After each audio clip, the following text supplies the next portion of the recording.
Have you ever wondered how a great kingdom explained the mystery of life, of wealth and death, of the seas and the skies? Long before books were bound in leather, long before maps drew the shape of Africa, the people of the Benin Kingdom told stories of the one true creator, Osanobua.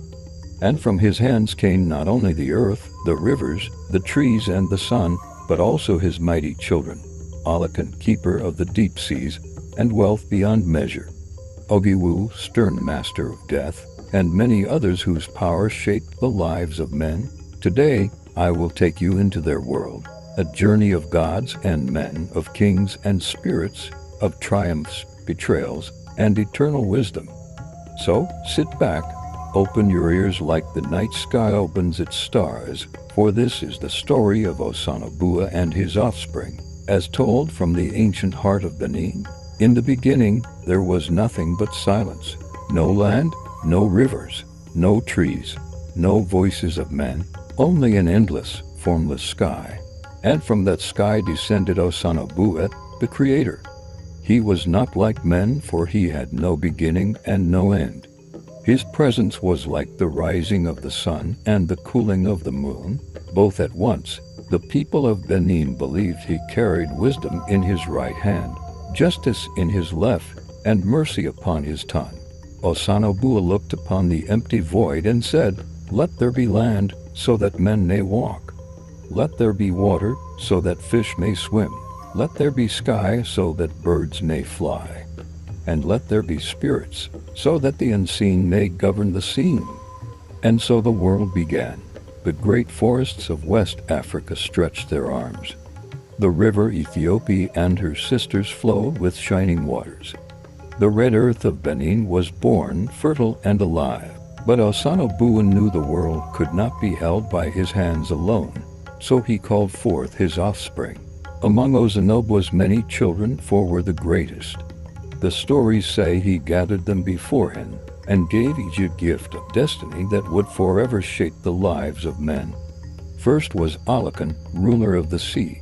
To Olokun, Osanobua gave the treasures of the deep, coral, ivory, gold, and the power of wealth. His kingdom was the ocean, vast and unending, a place where prosperity was hidden like pearls inside oysters. Second was Ogiwu, the spirit of death. To him, Osanobua gave the dark road that every soul must one day travel. He was feared, for no man could escape his call. Yet he was respected, for without death, there could be no balance, no renewal, no circle of life. Third was Oba, the one who would rule among men. Osanobua gave him the crown, the authority to lead the Benin people, to bring order and justice upon the earth. It was said that every king, every Oba of Benin, was chosen by divine right, a child of Osanobua's will. And the fourth was Esu, trickster and messenger, who danced between the worlds of gods and men. To him was given cunning, laughter, and the power to test the hearts of humans. These children, along with others, were not only divine beings, they were the pillars of existence, each holding up a part of life. But even the gods, like men, had quarrels. For Olokun, lord of wealth, looked upon his treasures of the sea and grew proud. He said, "Surely I am the greatest, for without wealth no king may rule, no man may eat, no family may prosper." But Ogiwu, dark master of death, replied, "What is wealth if a man cannot live? In the end all riches bow before me, for even kings must one day walk my road." The people say their quarrel grew so fierce that storms raged upon the sea and sickness walked upon the land. And Osanobua, seeing his sons at war, called them to his throne. Olokun, wealth is powerful. Ogiwu, death is inevitable. But remember this, neither wealth nor death stands alone. Life is the drumbeat, death is the silence. Wealth is the song that dances in between. One cannot exist without the other. The quarrel ceased, but the rivalry between Olokun and Ogiwu never truly ended. And men caught between wealth and death learned that life itself is a balance. They say that once Olokun settled into his watery palace beneath the waves, He began to gather treasures like no other. His halls were built of coral that glowed red as fire, shells that gleamed silver as the moon, and pearls that sparkled brighter than the stars. The whales and the great fishes sang his praises, and even the tides bowed to him.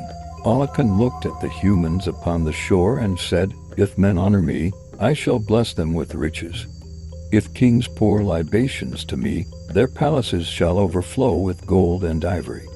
But if they forget me, I shall send storms, and the sea shall swallow their boats." So the people of Benin turned their faces to the sea, offering kola nuts, palm wine, and the blood of animals. They called out, "Olokun, father of the waters, giver of wealth, stretch your hand toward us." It is said that those who pleased Olokun found coral beads washing onto the shore, a sign of prosperity. The Obas of Benin wore these beads around their necks and wrists, proof that wealth flowed from the sea god's favor. But Olokun was not always gentle, for if greed entered the hearts of men, if they demanded without giving, he sent waves taller than palm trees, dragging whole villages beneath his kingdom. For wealth without humility is like a calabash full of water, it must spill and be lost. While Olokun ruled the seas with glittering treasures, Ogiwu, the dark lord of death, walked silently among men. No palace, no crown of coral, no laughter, only silence. He was not cruel, yet he was feared. For his face was unseen, and his hand could reach even the mightiest Oba. He carried a staff carved with bones, and wherever he struck it into the earth, a man's breath would stop. The people whispered, "Beware of Ogiwu. He does not knock before he enters your home. He takes without asking, for such is the way of death." But Ogiwu was not an enemy, for when a farmer's child died, it was said Ogiwu carried the little one to the realm beyond, where ancestors waited with open arms. When a warrior fell in battle, it was Ogiwu who guided his spirit across the dark river into the halls of the ancestors. Still, no man welcomed him. Even kings prayed that Ogiwu walk past their door tonight, so they could live another season. One tale tells of an Oba who tried to bribe Ogiwu with gold. He said, "Take these riches, dark one, and leave me in peace." But Ogiwu only laughed, "For what need has death of gold?" And that very night, the Oba's heart stopped, his riches left behind for the living to quarrel over. Thus, the people learn it: you cannot buy life, you cannot bribe death, and you cannot carry wealth beyond the grave. One season, it is said, Olokun and Ogiwu met at the edge of the sea. Olokun rose from the waves, shining with coral and pearls.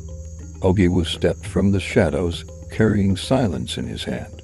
Olokun boasted, "See how the people bow to me, how they crave my treasures. Without me, kings are poor and men starve." Ogiwu replied, "Yet all their riches end in my arms.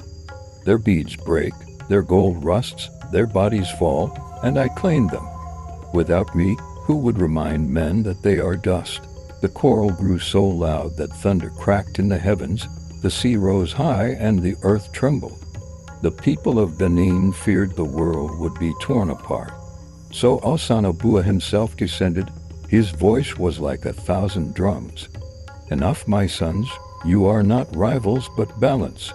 Wealth without death makes men proud and foolish.